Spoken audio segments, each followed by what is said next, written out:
Good morning, students. I am Bobita Sharma. Today I will discuss about capitalist economy and economic function of a state. পুঁজিবাদী অৰ্থবিজ্ঞান আৰু ৰাষ্ট্ৰৰ বিভিন্ন অৰ্থনৈতিক কাৰ্যাৱলীসমূহৰ বিষয়ে উল্লেখ কৰিম। Capitalist economy can be defined as an economic system based on private ownership of the means of production and their operation for profit. Profit motive is the main aim of capitalist economy. There is private ownership of the means of production. This is one characteristic of capitalist economy. Production takes place for selling the output in the market. Producer produce commodities and sell their commodities in the market.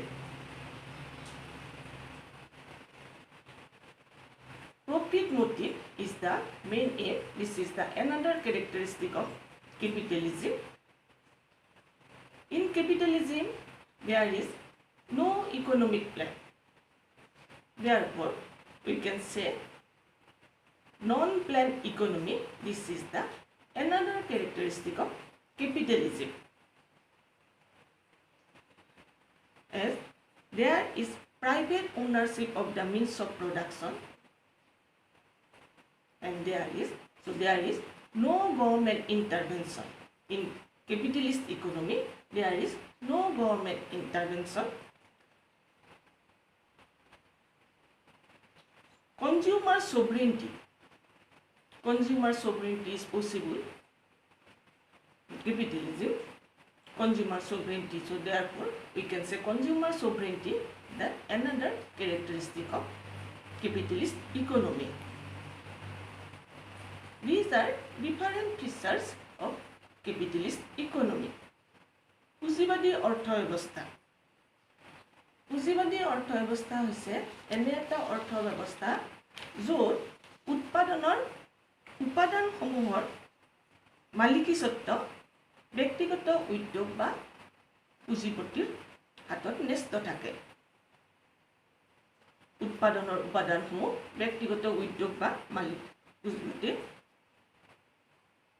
নিয়ন্ত্ৰণত থাকে। এই অৰ্থব্যৱস্থাত দ্ৰব্য সামগ্ৰীসমূহ বজাৰত বিক্ৰীৰ বাবেহে উৎপাদন কৰা হয়, কিয়নো পুঁজিবাদী অৰ্থব্যৱস্থাৰ মূল লক্ষ্যই হৈছে সৰ্বোচ্চ লাভ অৰ্জন কৰা। আমি পুঁজিবাদী অৰ্থব্যৱস্থাৰ বৈশিষ্ট্যৰ বিষয়ে ক'বলৈ হ'লে বিভিন্ন বৈশিষ্ট্য আমি দেখিবলৈ পাওঁ।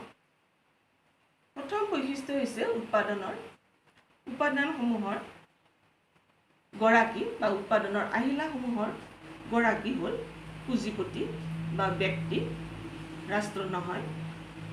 অৰ্থনৈতিক সিদ্ধান্তসমূহ পুঁজিপতিয়ে গ্ৰহণ কৰে, তাত কোনো বাধা নাথাকে। গ্ৰাহকৰ সাৰ্বভৌমত্ব পুঁজিবাদী অৰ্থব্যৱস্থাৰ আন এটা বৈশিষ্ট্য। গ্ৰাহক শ্ৰেণীয়ে মুক্তভাৱে নিজৰ পচন্দ অপচন্দৰ কথা বজাৰত ব্যক্ত কৰিব পাৰে। আগতেই কৈছোঁ, সৰ্বোচ্চ লাভ অৰ্জন কৰা পুঁজিবাদী অৰ্থব্যৱস্থাৰ এটা প্ৰধান লক্ষ্য, প্ৰধান বৈশিষ্ট্য। পুঁজিবাদী অৰ্থনীতি হৈছে অপৰিকল্পিত অৰ্থনীতি। পুঁজিবাদী অৰ্থনীতিত আমি কোনো ধৰণৰ অৰ্থনৈতিক পৰিকল্পনা দেখিবলৈ নাপাওঁ, কিয়নো ব্যক্তিসকলে নিজেই সকলো সিদ্ধান্ত গ্ৰহণ কৰিব পাৰে। পুঁজিবাদী অৰ্থব্যৱস্থাত, গতিকে আমি ক'ব পাৰোঁ পুঁজিবাদী অৰ্থব্যৱস্থাত আমি দেখা পাওঁ যে পুঁজিবাদী অৰ্থব্যৱস্থাত ৰাষ্ট্ৰৰ হস্তক্ষেপ নাথাকে। এয়াই হৈছে চমুকৈ পুঁজিবাদী অৰ্থব্যৱস্থা। Next, mention different economic function of a state. There are different economic function of a state. First and important function, economic function of a state, that is the distribution of national income. This is the important economic function of a state. Allocation of resources, framing laws, enforcing them, and delivering justice. Maintain economic stability, impose tax, collect taxes, and spending money on building public infrastructure, establish school and colleges, providing health service, etc. These are different economic functions of a state. ৰাষ্ট্ৰৰ বিভিন্ন অৰ্থনৈতিক কাৰ্যাৱলীসমূহ। ৰাষ্ট্ৰৰ অৰ্থনৈতিক কাৰ্যাৱলী বুলি ক'বলৈ হ'লে আমি পোনপ্ৰথমে উল্লেখ কৰিম ৰাষ্ট্ৰৰ প্ৰথম আৰু প্ৰধান অৰ্থনৈতিক কাৰ্যই হৈছে ৰাষ্ট্ৰীয় আয়ৰ বিতৰণ। ৰাষ্ট্ৰীয় আয়ৰ বিতৰণ ৰাষ্ট্ৰৰ এটা প্ৰধান অৰ্থনৈতিক কাৰ্য। আইন প্ৰণয়ন কৰা, আইনসমূহ কাৰ্যকৰী কৰা, ন্যায় প্ৰতিষ্ঠা কৰা,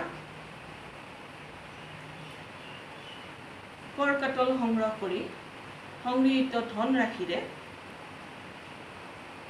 জনকল্যাণমূলক কাম কাজ কৰা, শিক্ষাৰ সম্প্ৰসাৰণ, বিদ্যালয় আৰু মহাবিদ্যালয়সমূহ স্থাপন,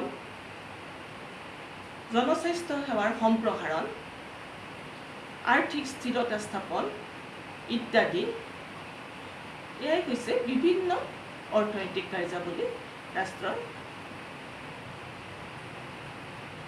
So, thank you for today. Next, I will discuss about different sector of an economy according to the macroeconomic point of view. Thank you.